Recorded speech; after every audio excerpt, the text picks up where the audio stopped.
Bonjour à tous et bienvenue. Football folklore aujourd'hui. Et première question. Pourquoi des agents, entremetteurs, intermédiaires, mythomanes, hommes politiques, businessmen ou criminels investissent une petite partie de leur argent dans un club de football d'un pays balte? En Estonie, en Lettonie, alors là pour le coup ça concerne notamment des Russes, ou la Lituanie dans le cas qu'on va étudier aujourd'hui. Vous allez le voir, sur l'échelle de Kita, l'échelle du folklore ou tout que sais-je, on va exploser les compteurs parce qu'on n'est pas dans le Far West les enfants. On est dans le Far East et dans le football, il est infiniment plus dangereux, machiavélique et aussi rigolo. Alors la Lituanie, c'est une nouvelle, le championnat va bientôt débuter et il n'y aura pas 8 équipes comme d'habitude, non, il y en aura 6. C'est un championnat de première division à 6 équipes, pourquoi? Parce qu'il y en a eu les derniers Stumbras, ça fait faillite complet vu la gestion, et tu as Atlantas et Palanga qui ont été rétrogradés administrativement avec une amende de 42 000 € parce qu'en fait ils avaient truqué quasiment tous les matchs. Donc exclu pour match truqué, c'est fort. Je rappelle qu'il y a eu visite de Europol, enfin bref, il y a eu de nouvelles affaires de match truqué en Lituanie, ça doit être encore un heureux hasard. Alors vous allez me dire, mais ils auraient peut-être pu faire monter des équipes. Bah, le problème, c'est que tu as une équipe qui a répondu aux critères et qui a accepté de monter, c'est le club de Banga qui avait terminé deuxième de la deuxième division. Et les autres formations, soit n'ont pas obtenu la licence, parce qu'au début, en première instance, ils ont dit non, et aussi parce qu'ils n'avaient pas envie de monter, parce qu'il y avait des difficultés financières. Et là, dans l'échelle du folklore, tu as le club d'Atlantas qui a été donc rétrogradé pour match truqué. Quand ils ont vu qu'il n'y avait plus d'équipe, etc., que c'était la merde, ils ont fait toc toc toc. Ils ont envoyé un courrier officiel en disant bah nous, on peut reprendre la place, hein. Donc c'est pas passé. T'avais des clubs de 3ème division qu'on a fait y mettre en première. Enfin bref, finalement il y aura 6 équipes, et à savourer l'ironie. Mais si l'UEFA ne dit rien, parce qu'en théorie il faut au moins 8 équipes pour qu'un championnat n'ait pas de restrictions sur les places européennes. La Lituanie en théorie a 4 places qualificatives pour la Coupe d'Europe. Donc ça fait qu'il y a 4 équipes sur 6 qui termineront en Coupe d'Europe. Et inversement, en deuxième division, qui est une division, alors, division folklorique amateur, un petit peu semi-pro, qui concentre 15-16 clubs, si je dis pas de bêtises. L'an passé, t'avais des réserves, t'avais une équipe qui a pris 135 buts. Bon. Et ben il y aura 4 montées pour l'an prochain. Mais pourquoi je vous parle un peu de la Lituanie? Parce que vous allez me dire, c'est quoi l'intérêt?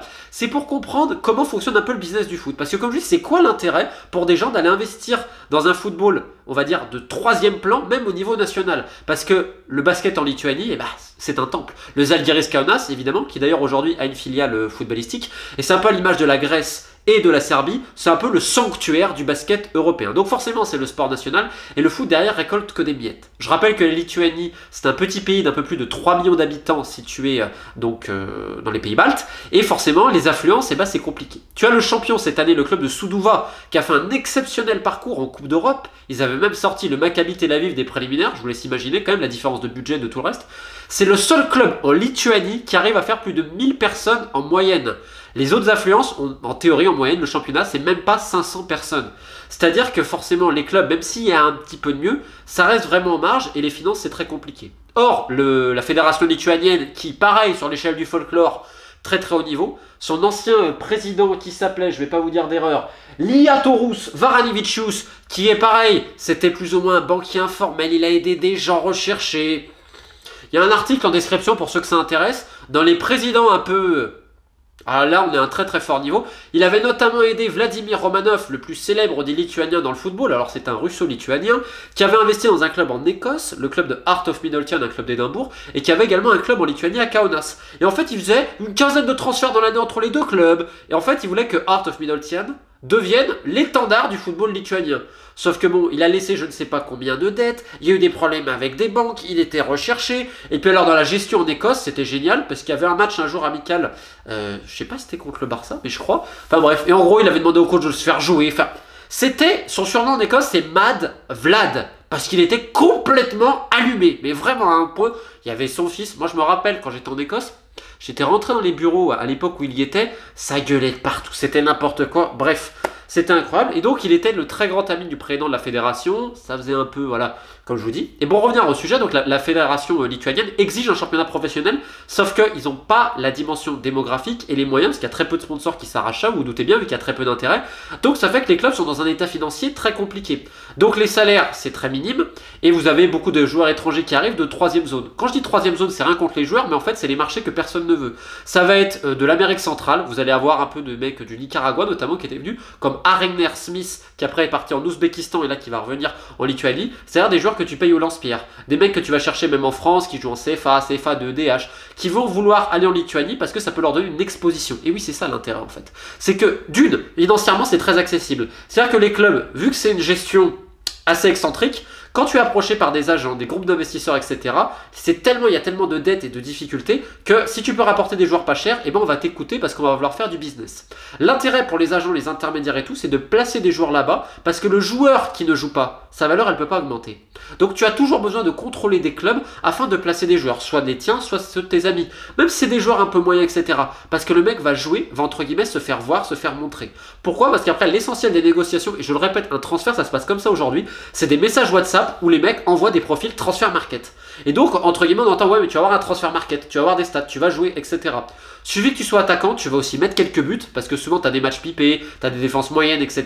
Et c'est un football quand même très offensif. D'ailleurs, on le voit dans les premières de Coupe d'Europe, les clubs lituaniens ont quand même des joueurs offensifs assez intéressants. Derrière, parfois, c'est un peu plus compliqué.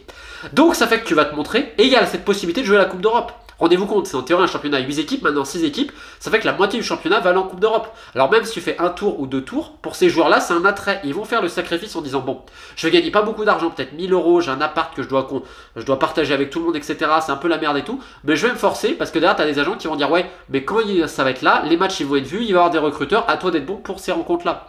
Et donc, il y a aussi le parfum de la Coupe d'Europe, parce que vous imaginez, pour des mecs de deuxième, troisième zone, ce que ça peut être, il y a pas mal de joueurs africains aussi qui viennent, des Sud-Américains, enfin bref, c'est beaucoup de joueurs qui ne sont pas réclamés sur les premiers marchés, qui d'une, pour les étrangers, ils entrent dans l'espace Schengen, ce qui est très très important, donc maintenant ils ont mis un pied en Europe, et ensuite l'idée c'est de dire, voilà, on va aller dans un championnat un peu satellite à côté, qui est un petit peu meilleur, si tu es bon. Dans le même temps, pour les agents, c'est simple, parce que c'est très compliqué d'avoir des commissions. On te dit, je te mets le joueur, il gagne pas beaucoup, par contre à la revente, je prends 50%. Ou s'il y a une qualification en Coupe d'Europe, je prends tant. Donc pour les agents, les intermédiaires, c'est très important de contrôler, parce que derrière, ils peuvent faire leur business. Et en milieu, tu as plein de margoulins, d'escrocs, etc., c'est-à-dire des agents de 3e, 4e, 5e zone. Ça peut être des Italiens, des Portugais, parce que je vais vous donner 2 cas en l'occurrence. Alors bon, c'est à vérifier, mais bon, visiblement, de ce que je sais, oui, tu as un club en 2e division lituanienne qui fait ça avec des agents italiens, on aura le temps sans nous dire revenir. Et moi, l'an passé, rappelez-vous, je vous ai parlé d'un club lituanien, Stumbras, qui est détenu par un propriétaire irlandais, avec également dans l'actionnariat, tu avais un coach portugais qui faisait aussi un petit peu agent, M. Barreto. Et donc j'avais expliqué que les joueurs étaient exploités, enfin rendez-vous compte, le club avait accès à leur compte bancaire quand même. Hein. Ils vivaient tous dans une grande villa qui n'était pas nettoyée, etc. Ils n'étaient pas forcément payés, ils devaient aller chercher au réfectoire à côté de l'université leur bouffe, ils ne pouvaient pas sortir le soir, ils étaient surveillés, enfin bref. C'était vraiment un bordel pas possible, et quand tu gueulais, on pouvait te confisquer le passeport, comme ça a été arrivé à certains. Donc ça s'est fini avec perte et fracas, j'avais sorti l'affaire, j'ai coécrit une enquête dans le New York Times, dont le lien est en description pour ceux que ça intéresse, et quelques mois après, le club a fait faillite. Pour vous dire à quel point c'était la merde, c'est les parents des joueurs qui sont cotisés afin que les joueurs aient de l'eau. On en est arrivé là. C'est-à-dire que tu as des équipes en Lituanie, en Lettonie, Estonie, où tu as 20 joueurs étrangers qui arrivent, c'est n'importe quoi, ils sont payés à coups de lance-pierre, 3 mois après ils sont plus payés parce que les propriétaires, des fois c'est des criminels, des fois c'est des businessmen qui pensent parce qu'ils sont attirés par le foot en disant hey, on va faire de l'argent parce qu'ils attendent à faire des transferts, sauf qu'en Lituanie, tout le monde s'en branle en fait.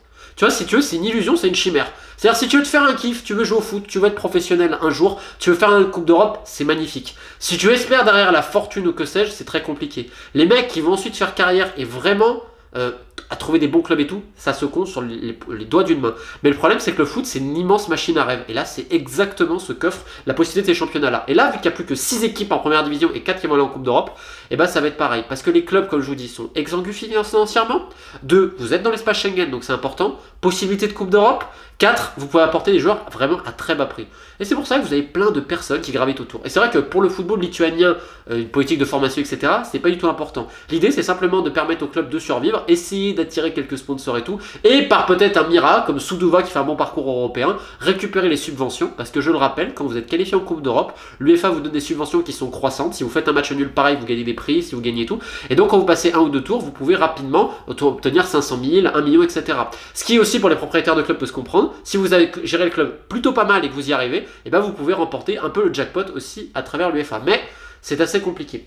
Donc voilà, comme je vous dis, c'est incroyable. 2 équipes exclues pour match truqué. L'autre, elle fait faillite, elle exploitait complètement les joueurs. C'était des esclavagistes modernes, il n'y a pas d'autre mot.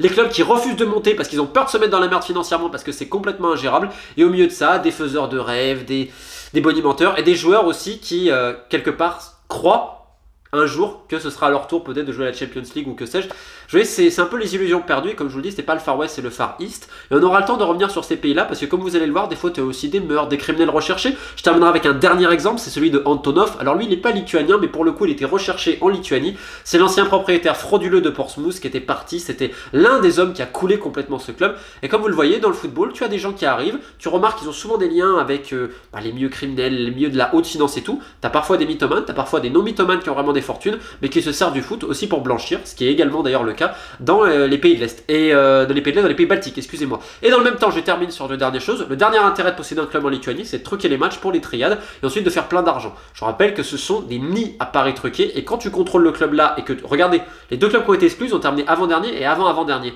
Pourquoi? Parce qu'au moment où il faut, ils vont truquer, notamment quand tu paries live. Donc en Lituanie, c'est souvent ça. Admettons, tu gagnes 2-0, puis tu vas perdre à la 60e minute, puis tu vas perdre 3-2. Parce que tout le monde, quand ils ont parié live, en Asie, notamment dans les trucs qui ne sont pas forcément déclarés, eh ben ils vont jouer gros. Et c'est aussi ça l'intérêt, malheureusement, du football dans les pays baltiques, les footballs professionnels, c'est détourné à des fins de mafia. Et au milieu de tout ça, vous avez les joueurs, l'espoir des supporters aussi, qui y en a quand même quelques-uns, qui croient vraiment à leur équipe. Et parfois c'est un peu déchirant. Bref, à bientôt pour un nouvel épisode du football folklorique. Et je vous promets, bientôt on va parler de choses un peu plus gaies. L'épisode spécial Keylor Navas façon Costa Rica arrive, étant autre chose. Merci à tous pour votre soutien. Et le t-shirt évidemment était de circonstance vu la vidéo.